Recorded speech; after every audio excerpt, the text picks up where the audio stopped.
안녕하십니까. 오늘은 16장 당신의 성전에서 세 번째 시간입니다. 오늘도 요한복음 2장과 또 시대소망 16장에 있는 말씀으로 나누겠습니다. 지난 안식일에 시대소망 17장, 요한복음 3장에 있는 말씀이죠. 말씀을 나눴습니다. 16장을 이어서 계속 말씀을 나누지 않은 것은 17장이 너무 중요하기 때문에 안식일에 말씀을 나눈 것이고요. 17장의 말씀을 듣지 못하신 분들은 꼭 17장을 읽어보시기 바랍니다. 굉장히 중요한 말씀이기 때문에 여러분이 꼭 이해하시고 숙지하시고 또 경험해야 될 말씀들입니다. 오늘은 16장 세 번째 시간 성전을 찾은 다른 두 무리들, 성전을 찾은 다른 두 무리라는 제목으로 말씀을 나누겠습니다. 성전을 장사하는 집으로 만든 이들을 제사장, 간원들, 상인들, 가축들을 내쫓으신 후에 성전이 정결해졌죠. 그리고 나서 이 성전에 두 부류의 다른 무리들이 찾아오게 됩니다. 이 두 부류의 사람들의 모습을 통해서 오늘 말씀을 좀 나누고자 합니다. 요한복음 2장 13절로 18절입니다. 유대인의 유월절이 가까운지라 예수께서 예루살렘으로 올라가셨더니 성전 안에서 소와 양과 비둘기 파는 사람들과 돈 바꾸는 사람들이 앉아 있는 것을 보시고 노끈으로 채찍을 만드사 양이나 소를 다 성전에서 내쫓으시고 돈 바꾸는 사람의 돈을 쏟으시며 상을 엎으시고 비둘기 파는 사람들에게 이르시되 이것을 여기서 가져가라. 내 아버지의 집으로 장사하는 집을 만들지 말라 하시니 제자들이 성경 말씀에 주의 전을 사모하는 열심이 나를 가리키리라 한 것을 기억하더라. 이에 유대인들이 대답하여 예수께 말하기를 내가 이런 일을 행하니 무슨 표적을 우리에게 보이겠느냐. 예수님이 성전 바깥들에서 왕의 위엄과 심판자의 권세로 말씀을 하시면서 제사장들과 상인들과 돈 바꾸는 이들 그리고 가축들을 내보내셨습니다. 이때 아무도 예수님에게 저항하지 못했습니다. 예수님께서 여기서 이것들을 가져가라. 내 아버지 집으로 장사하는 집을 만들지 말라. 이 말씀을 하실 때 그 자리에 있던 모든 사람들이 복종할 수밖에 없었습니다. 예수님에 대한 두려움으로 성전을 황급히 떠나가던 이들은 성전으로 들어가는 한 무리를 만나게 되지요. 자신들은 두려움으로 성전을 떠나는데 오히려 성전으로 들어오는 이들이 있었다는 겁니다. 이들은 누구일까요? 제사장들은 성전으로 들어가는 무리들에게 자신들이 조금 전에 듣고 보고 경험한 것들을 알려주면서 빨리 돌아가라고 말합니다. 제사장은 비록 성전을 떠나가고 있었지만 조금 전에 있었던 그 경험을 통해서 저 나사렛 출신 예수가 메시아라는 사실을 깨닫게 됩니다. 게다가 성령께서도 그들에게 은혜를 베푸셔서 메시아에 관한 예언의 말씀들을 생각나게 해주셨습니다. 그들은 말씀을 연구하는 자들이었으니까요. 그래서 그들은 말씀을 통해서도 예수님이 메시아라는 사실을 확신하게 됩니다. 하나님 편에서도 이 정도 하셨으면 다 하신 것 아닙니까? 그러면 이제 제사장들과 관원들이 예수님을 메시아, 즉 그리스도로 인정하고 믿고 따르게 될까요? 시대수망 162쪽입니다. 그들은 회개하기를 원하지 않았다. 그들은 그리스도께서 가난한 자들을 위하여 긍휼을 베푸셨음을 알았다. 그들은 백성들과 거래할 때에 부정취득하는 것이 범죄임을 알았다. 자신들이 죄인이라는 걸 알았죠. 그들은 그리스도께서 그들의 생각을 꿰뚫어 보셨으므로 그를 증오했다. 예수님의 사랑을 깨닫고 자신의 죄를 깨달으면 뭘 해야 됩니까? 회개를 해야죠. 그러나 회개하기를 거절하고 예수님을 증오하게 됩니다. 그리스도께서 공공연히 책망하시는 것이 그들의 자만심에 굴욕감을 주었으며 그들은 그리스도께서 사람들에게 점점 더 큰 영향력을 끼치는 것을 시기하였다. 그들은 그리스도께서 저들을 내쫓으실 때 사용하신 능력과 또한 이 능력을 그리스도에게 주신 분에게 도전하기로 결심하였다. 제사장들은 예수님이 메시아라는 사실을 알았지만 예수님을 거절하기로 합니다. 자신들의 죄를 버리고 싶은 마음이 없었기 때문입니다. 오히려 자신들에게 수치심을 안긴 예수님에게 도전하려는 대범한 마음을 갖게 되죠. 조금 전에 느꼈던 두려움이 사라지고 마음이 진정되자 이들은 예수님에 대한 증오와 복수심으로 다시 성전으로 돌아오게 됩니다. 그런데 이들이 시장 바닥과 다름없이 만들어놨던 그 성전에 다시 돌아왔을 때에 이들이 이전에 볼 수 없었던 광경을 성전에서 목격하게 됩니다. 어떤 광경이었을까요? 제사장들과 장사꾼들과 가축들이 떠난 그 성전을 가난한 자들과 병든 자들과 고통에 눌린 자들이 가득 메우고 있었던 겁니다. 종교 지도자들이 예수님을 두려워하며 성전을 떠난 것과 대조적으로 가난하고 병든 자들이 예수님에게 나와왔습니다. 예수님은 이들을 사랑과 긍휼이 가득한 표정으로 바라보셨습니다. 예수님은 병에 걸린 자들을 고쳐주셨습니다. 벙어리가 목소리 높여 찬송을 하게 되고 앞을 보지 못하던 자들이 빛으로 가득한 성전을 바라보게 되었으며 고통에 눌린 자들이 위로와 용기를 얻게 됩니다. 사람들은 시대소망 163쪽입니다. 사람들은 그들이 겪어온 고통, 그들의 깨어진 희망, 고통스러운 여러 날들과 잠 못 이룬 밤들에 대한 이야기를 하고 있었다. 소망의 마지막 불꽃이 꺼질 것처럼 보였을 때에 그리스도께서 그들을 치료하여 주었다. 사실 이들을 위로하고 치료하고 격려하며 품어줘야 하는 그 일을 제사장들이 해야 됐습니다. 종교 지도자들이 해야 됐습니다. 목사들이 해야 됐죠. 근데 그러지 못했습니다. 자신들의 이기심을 채우느라 말이죠. 어떤 사람은 이렇게 말했다. 짐이 너무나 무거웠으나 나를 돕는 자를 발견하였다. 그는 하나님께서 보내신 그리스도시다. 나는 그분의 사업을 하는데 나의 생애를 바치겠다. 부모들은 자녀들에게 그리스도께서 너의 생명을 건지셨다. 내 목소리를 높여서 그를 찬송하라고 말하였다.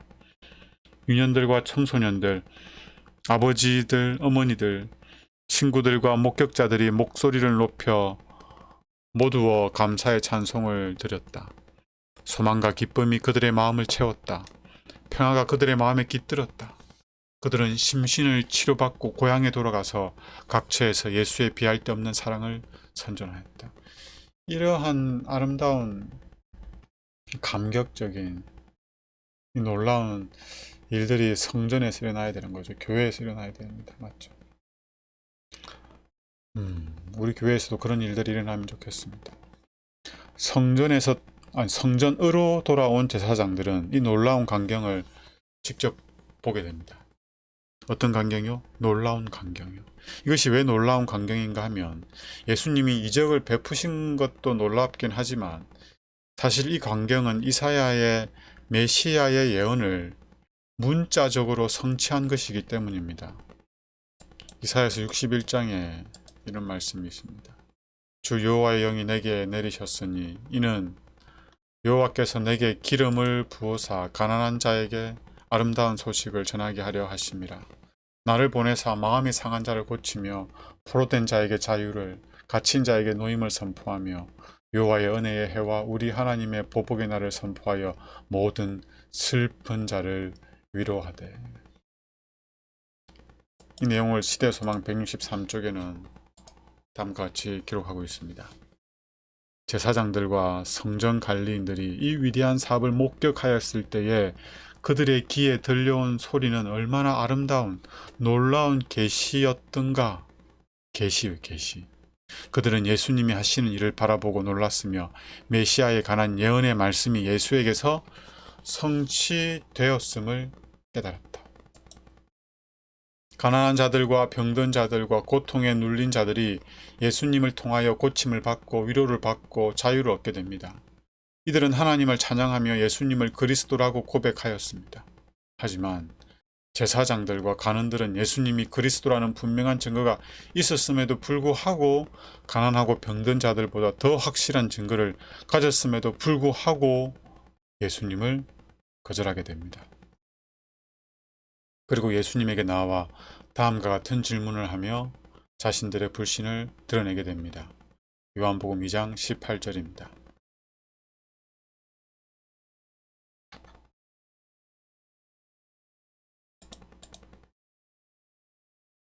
이에 유대인들이 대답하여 예수께 말하기를 내가 이런 일을 행하니 무슨 표적을 우리에게 보이겠느냐. 예수님에게 네가 메시아인 표적을 다시 보여달라는 겁니다. 그런데 이미 예수님은 성경에 예언된 그리스도라는 표적을 행하셨습니다. 주어졌습니다.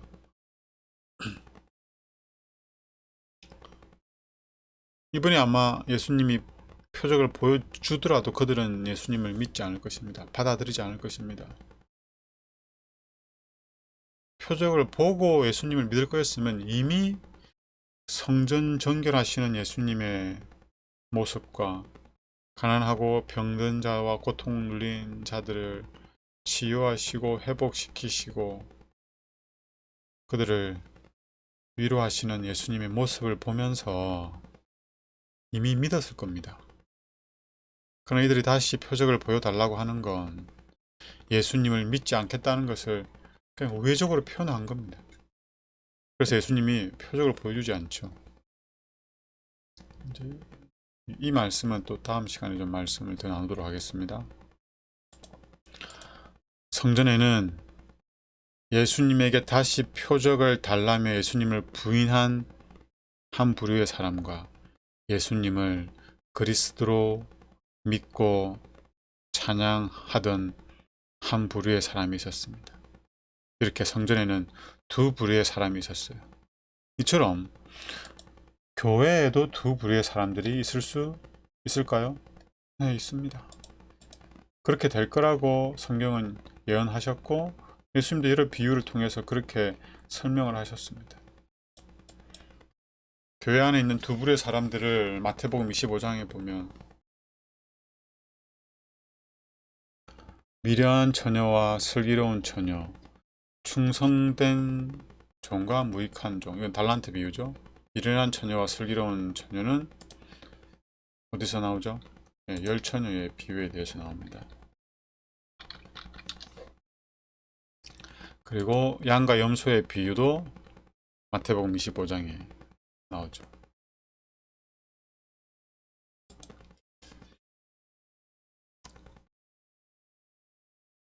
그리고 계시록 12장의 여자와 계시록 17장에 등장하는 음녀, 마태복음 13장에 등장하는 가라지와 알고,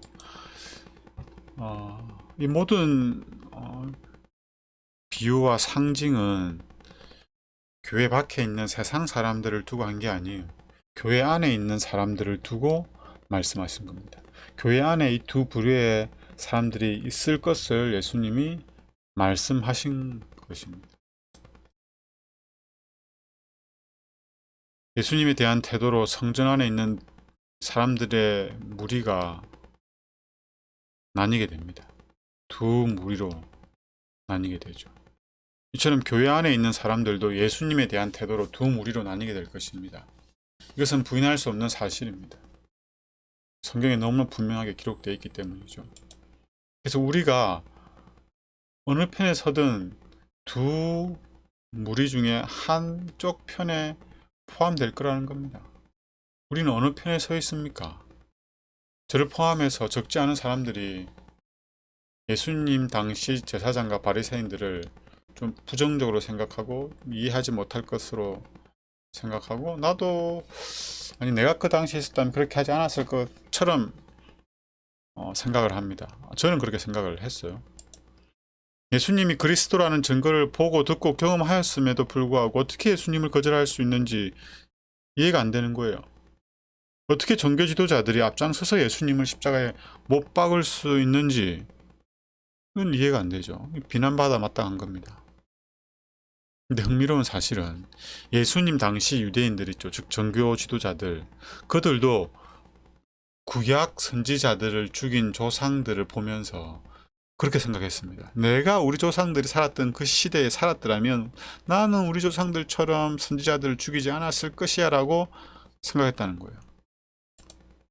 예수님이 이런 종교 지도자들을 책망하시죠. 위선을 책망하십니다. 그러면서 예수님이 이 말씀을 하시죠. 그들을 책망하면서 하셨던 말씀입니다. 마태복음 23장 29절 30절.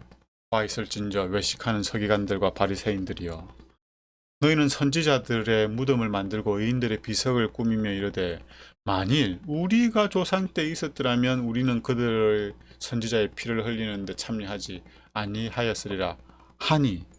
무슨 말입니까? 예수님 당시 있었던 종교 지도자들이 자기 조상들처럼 선지자들, 하나님 보내신 선지자들을 죽이는 그런 일은 하지 않을 것이라고 호언장담했다는 거예요. 자신들은 조상들과 다르다는 거죠. 하지만 이들도 선지자들을 죽인 조상들처럼 예수님을 십자가에 못 박고 하나님의 교회 즉 그리스도인들을 핍박합니다. 그런데 예수님을 믿고 전하던 그리스도인들이 매일 어디서 모였습니까?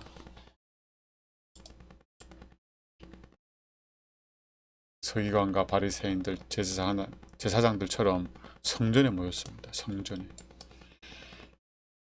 예수님이 성천하신 후에 제자들의 모습을 기록한 겁니다. 늘 성전에 있어 하나님을 찬송하니라. 이들이 따로 교회를 지어서 나간 게 아니고 성전에 모여서 예배를 드렸어요. 말씀 드리겠습니다. 날마다 마음을 같이하여 성전에 모이기를 힘쓰고 초대교회 모습을 말하고 있습니다. 성전에 모이기를 항상 힘썼어요. 성전에 이렇게 두 무리가 있는 겁니다. 예수님이 성천하신 직후는 예수님을 믿고 전하며 예수님과 같은 사랑을 나타내던 사람들과 예수님을 믿고 전하던 사람을 핍박하며 정오와 살기가 가득했던 사람들이 한 성전에 모이던 때였습니다. 그래서 예수님의 제자들도 성전에서 붙잡히잖아요. 예수님을 믿고 전하며 예수님과 같은 사랑을 나타내는 사람을 핍박하던 대표적인 사람이 누구입니까? 우리가 잘 아는 사울입니다. 사도 바울이 되기 전 이름이 사울이죠. 사도행전 7장에 있는 말씀 보겠습니다. 7장 말미와 8장 앞에 있는 내용입니다. 그들이 돌로 스데반을 치니, 자, 이 지금 누구에 대한 묘사냐면 하나님을 믿노라 공언했던 사람들의 모습입니다. 두 부류가 등장합니다. 여기도. 그들이 돌로 스데반을 치니 스데반이 부르짖어 이르되 주 예수여 내 영혼을 받으소서 하고 무릎을 꿇고 크게 불러 이르되 주여 이 죄를 그들에게 돌리지 마옵소서. 돌로 치는 하나님을 믿노라 하는 자들과 돌에 맞아 죽으면서도 자신을 향해 돌을 던진 사람들을 용서하고자 하는 자들. 대조되죠. 이 대조적인 두 무리가 성전에 있었습니다.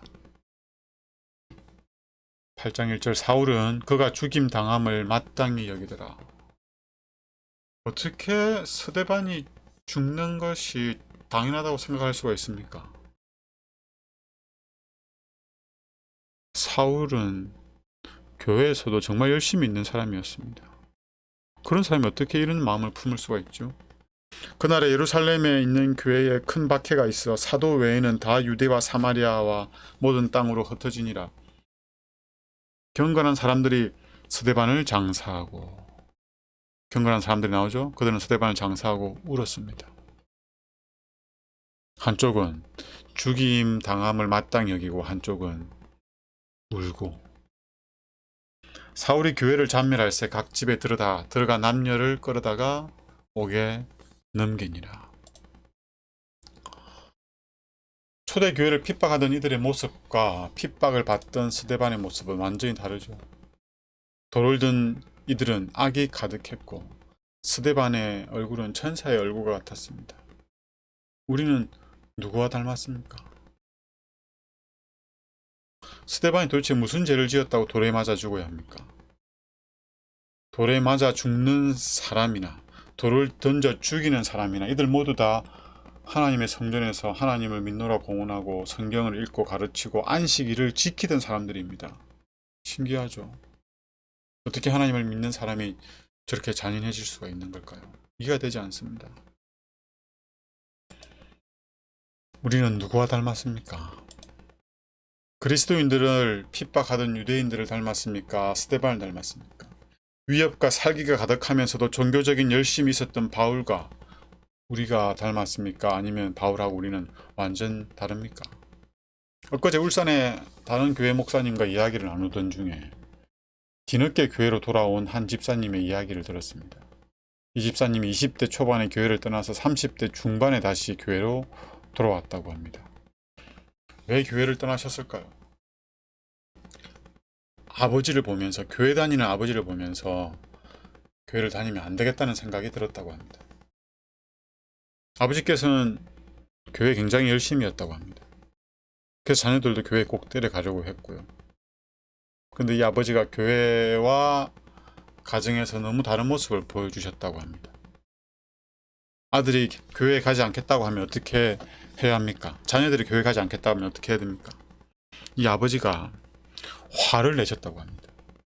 어떤 때는 머리채를 잡아당기면서 교회를 데리고 갔다고 합니다. 이렇게 좀 제가 누구에 대해서 말하고 있냐면 재림교인에 대해서 말하고 있는 재림교인. 교회에서 예배를 드리고 교회를 열심히 하던 재림교인. 이들의 모습과, 아니 이분의 모습과 그 스데반을 돌로 쳐 죽이려고 하는 그들의 모습과 어떤 차이가 있습니까? 돌을 들어서 던진 것과 다른 걸 들어서 던진 것, 그 차이입니다.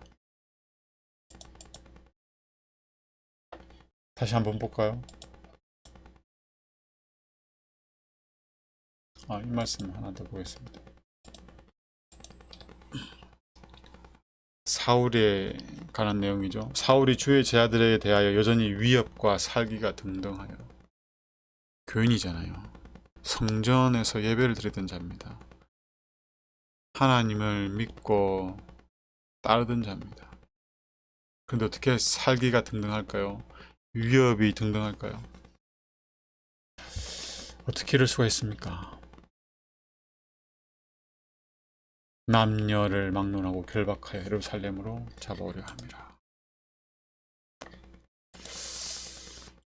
다시 한번 보십시오. 돌로 스데반을 쳐 죽이려고 하고 죽임 당함을 마땅히 여기고 교회를 박해하고 잔멸하여 모든 사람들을 옥에 넘기려고 하고.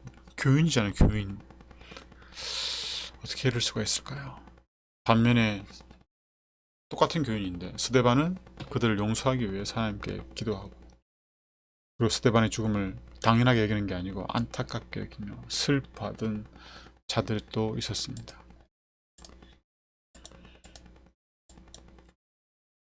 성전 안에 두 부류의 사람들이 있습니다. 성전을 장사하는 집으로 만들고 자신의 이기심과 욕심과 명예욕을 채우며 선지자를 죽이고 예수님을 십자가에 못 박고 교회를 핍박하던 그 모습은 수천 년 전 이스라엘에서만 찾아볼 수 있는 모습은 아닙니다. 가까이에서도 우리가 볼 수 있습니다. 거울을 보고도 아마 볼 수 있을지 모르겠습니다. 우리의 모습 아닙니까? 성전을 가축 시장으로 만들고 선지자를 죽이고 예수님을 죽이고 스데반을 돌로 치며 교회와 그리스도인을 핍박하던 그 사람들은 뭐 사이코패스거나 연쇄살인마들이 아닙니다. 그들도 우리처럼 누군가의 자녀였고 부모이며 그들이 맡은 바를 성실하게 감당하는 사람들이었습니다. 이들은 안식일을 지켰고 교회에 나와서 봉사를 했고 헌금도 드렸고 말씀을 읽고 늘 기도하던 사람들이었습니다. 우리와 별 다를 바가 없는 사람입니다. 무슨 차이가 있는 겁니까? 성전 안에 다른 두 부류의 사람들을 구분하는 기준이 뭡니까? 첫 번째는 예수님을 필요로 하는가입니다. 제사장들은 예수님을 필요로 하지 않았습니다. 왜냐하면 그들의 죄를 해결하고자 하는 마음이 없었거든요. 그러나 가난한 자들, 병든 자들, 고통에 눌린 자들은 그들이 안고 있는 문제가 해결되기를 간절히 원했습니다. 그래서 그들은 예수님을 찾아가는 겁니다. 구주가 필요했기 때문에요. 예수님을 필요로 하지 않으면 예수님을 거절하게 되어 있습니다. 그리고 예수님과 함께 하는가, 예수님과 함께 하지 않으면, 즉 예수님이 내 안에 계시지 않으면 내 안에 뭐가 있을까요? 자아가 충만합니다. 예수님과 함께 하거나 동행하지 않으면 우리는 자아의 만족을 쫓아서 살아가게 되고 자아를 보존하기 위해서 수단을 가리지 않을 겁니다. 사랑하는 사람과도 대적합니다. 부부가 싸우잖아요. 부모와 자녀들이 싸우잖아요. 맞죠? 그렇게 되어 있습니다. 그리고 예수님을 나타내는가? 예수님의 품성이 나를 통해서 나타내어지는가라는 겁니다. 예수님이 나타나지 않으면, 나의 삶을 통해서 예수님이 나타나지 않으면 누가 나타날까요? 누가 드러날까요? 자아가 높임을 받기를 원하게 되어 있습니다. 자신을 높이게 되어 있어요. 이러한 기준들을 통해서 성전 안에 있는 두 분류들이 나뉩니다. 근데 이 기준들을 충족하는지 충족하지 못하는지는 무엇으로 드러날까요? 바로 품성입니다. 품성. 성전 안에 있는 두 무리를 나누는 기준은 교회를 토요일에 갔냐 일요일 갔냐 이게 아니에요.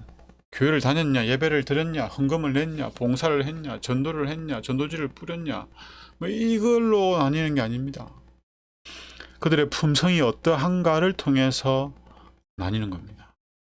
품성을 통해서 자아의 지독한 냄새를 풍기느냐 아니면 품성을 통해서 예수님의 아름다운 향기를 풍기느냐로 결정될 것입니다. 우리는 성전 안에 있는 두 무리 중에 어느 편에 속합니까? 즉 우리의 품성은 누굴 닮았습니까? 우리가 어느 편에 속하든 우리의 품성이 어떻든 상관없이 한 가지만 기억하시기 바랍니다. 예수님은 왼쪽이든 오른쪽이든 상관없이, 제사장이든 가난하고 병든 자든 상관없이, 의인이든 죄인이든 상관없이 동일하게 그들을 사랑한다는 겁니다. 예수님은 우리를 사랑하십니다. 제가 시대 소망에 있는 두 말씀을 보여드리겠습니다. 예수님이 종교 지도자를 향해서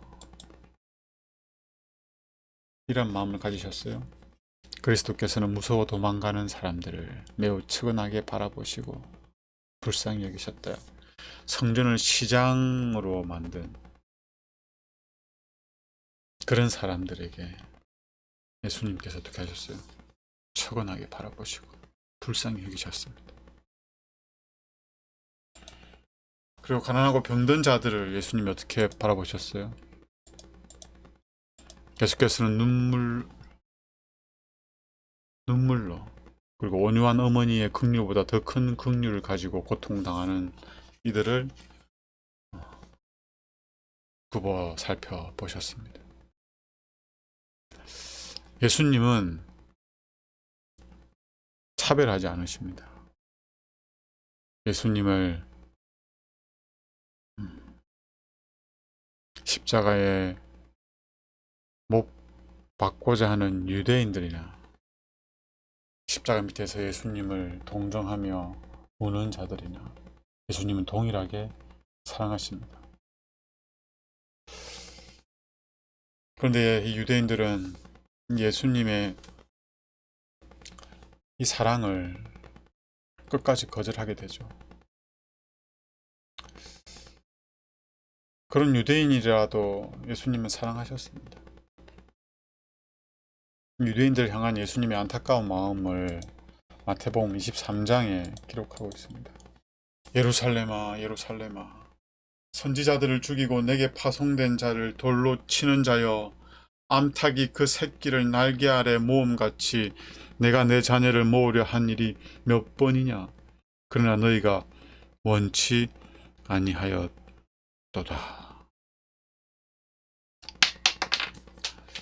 멸망은 하나님의 사랑의 부족으로 인해 이르러 오는 것이 아닙니다. 하나님의 사랑은 아들까지 내어주신 사랑입니다. 멸망은 하나님 편에서 뭔가 부족해서 우리에게 이르러 오는 것이 아니에요. 하나님은 더 이상 해줄 수 없을 때까지 다 주셨습니다. 멸망은 아들까지 내어주신 하나님의 사랑을 계속 거절한 결과입니다. 멸망은 뭐라고요? 하나님의 사랑을 계속 거절한 결과입니다. 사랑을 거절하면 하나님께서도 더 이상 해주실 수 있는 게 없습니다. 우리의 모습을 보십시오. 우리의 성품을 돌아보십시오. 오늘 나의 생각, 내가 우리 곁에 있는 사람들에게 했던 말, 나의 행동을 한번 돌아보십시오. 이대로 만족하십니까? 예수님의 사랑이 필요하지 않습니까? 하나님의 은혜가 필요하지 않습니까? 우리가 우리 부족을 알고 인정하고 고백하면 우리는 예수님에게 충분하고 넉넉한 필요를 채움을 경험하게 될 것입니다. 성전에 찾아온 병든 자, 가난한 자들, 고통에 눌린 자들 보십시오. 그들은 자신들의 필요를 알고 예수님께 나아갔습니다. 그때 그들은 단 한 명도 실망을 당하지 않았습니다. 우리도 그렇게 예수님께 나아가면 결코 실망당할 일이 없습니다. 우리도 그들처럼 고침을 받게 될 것이고 격려와 위로와 용기를 얻고 회복될 것입니다. 그러니 오늘도 나 자신이나 내 곁에 있는 사람을 주목하는 것이 아니라 예수님을 바라봐야 합니다. 예수님에게 나아가야 합니다. 우리를 측은하게 바라보시며 불쌍히 여기시는 예수님이 오늘도 우리를 동일하게 사랑하십니다. 우리를 위해 눈물을 흘리시며 어머니의 사랑보다 더 큰 사랑으로 자신을 십자가에 내어주신 예수님. 예수님을 필요로 하며 예수님에게 나아갑시다. 기도하겠습니다. 하나님, 성전에 두 무리가 있었듯이 교회에도 두 무리가 있게 될 것입니다. 우리는 어느 편에 있어야겠습니까? 주님, 우리의 필요를 보게 하시고 예수님께 나아갈 수 있게 하여 주십시오. 우리가 예수님께 나아갈 때 결코 실망당하지 않는다는 사실을 기억하고 예수님을 찾게 하여 주십시오. 예수님을 바라고 원하고 예수님을 만나기를 소원할 수 있도록 은혜를 베풀어 주시옵소서. 우리 마음 가운데 예수님 들어오셔서 예수님의 마음을 우리의 마음 되게 하여 주시옵소서. 예수님의 원칙이 우리 삶의 원칙이 되게 하여 주시옵소서. 예수님의 품성이 우리의 품성이 되게 하여 주시옵소서. 우리의 생각과 우리의 말과 우리의 행동을 통하여 예수님이 우리의 구원자이시고 정말 우리를 사랑하시는 분이심을 나타내도록 은혜를 베풀어 주시옵소서. 오늘 남은 저녁도 믿음으로 예수님을 우리 마음에 모시고 우리 곁에 있는 자들에게 친절하게 말을 하고 자원하여 섬기면서 예수님의 사랑을 나타내고 아름답게 이 하루를 마무리하게 해주십시오. 예수님 이름으로 기도드립니다. 아멘.